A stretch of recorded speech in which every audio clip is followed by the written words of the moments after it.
Hey, how's it going guys? It's your boy.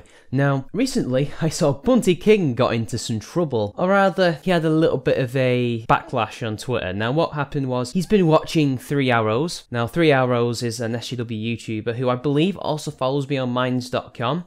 I haven't been on Minds.com for a long time. And for those of you who don't know who he is a social justice far left YouTuber. That's why it's called 3 Arrows. And he's German. Yeah, that should tell you all you need to know about 3 Arrows. And he recently made a video about going down the rabbit hole of being an anti-SJW. Basically, it's a load of crap. Everybody who knows anything about that so-called genre, that so-called ideology, whatever, knows that everybody has a completely different experience in how they came across this content, this ideology, even though it isn't an ideology. People who don't like social justice and far left politics and come from all different kinds of ideologies. Even other Marxists do not like social justice warriors. I mean, it largely depends on the type of Marxist. Like, if you're a Brendan O'Neill, where you're considered a libertarian Marxist, things like that. Anybody from anywhere can hate extremist politics. I mean, just my story is completely different to, say, Louis Levi or to you listening to me right now. I basically would never have found any of this, at least maybe it would have been delayed by a year or two, if I hadn't been on, believe it or not, a Manchester United forum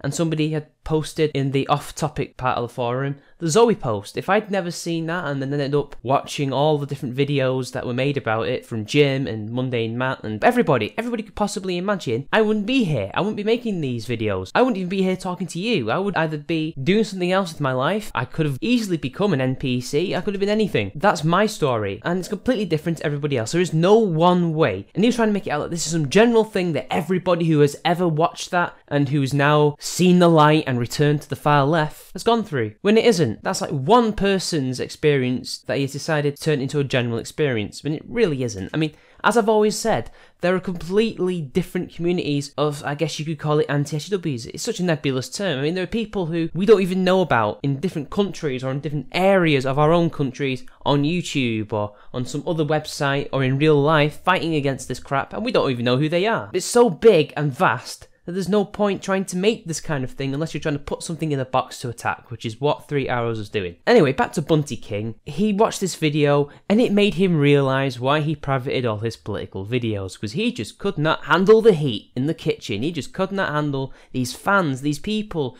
who would attack him. I'm paraphrasing him, but just go look at what he said on Twitter. It says, all you need to know. And Bunty is nothing more than a symptom rather than a cause.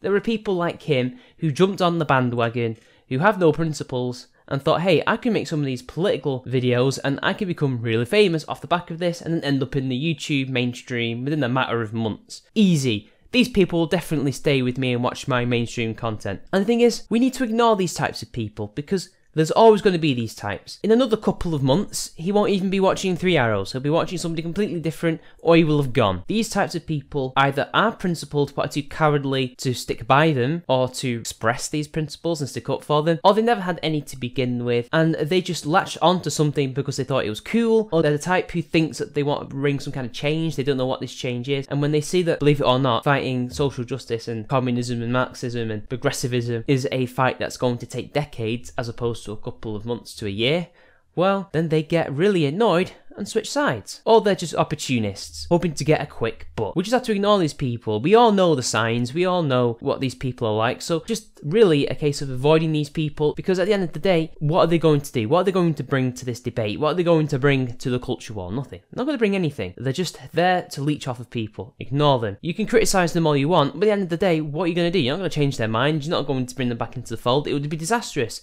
to bring these people back into the fold. Really? It would be better off letting them do whatever they want to do, because they're posers. It's fine. We can live and let live. You guys want to be opportunists? Go ahead, but be prepared for a backlash. But the thing is, I can't just say that all these people are unprincipled and have ulterior motives behind all this. Some of these people, and I would argue that somebody like Spinosaurus Kin is one of them, some of them were genuinely of a different ideology and then switched to another through genuine change of mind. And, you know, whatever. they can do whatever they want. They can change their minds. That's fine. All I'm saying is that you will probably not find yourself in a very good position in the future because I don't see your side winning at the moment. So it is important to at least differentiate the genuine people who have changed their minds from the ones who are opportunists like Bunty. At the end of the day, big movements of people, political movements, will attract opportunists and will attract people who are not really of one mind as to what they actually believe, or believed something so strongly that they ended up changing their mind to something else because of some kind of experience.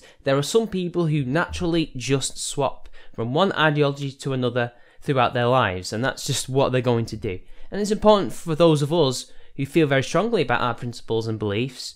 You probably aren't going to really change too much unless there's some evidence that is completely irrefutable that will change our minds. We just have to just continue doing what we're doing, and eventually the change we want to make will come. Those opportunists, they never stay for long because most of them never get what they want. And when they do get what they want, they bugger off anyway, and I guess really, we're not really weakened, I would argue. I would say that we're better off without them. So anyway, those are my rambling thoughts, and until next time, it's been your boy, and I'll see you later.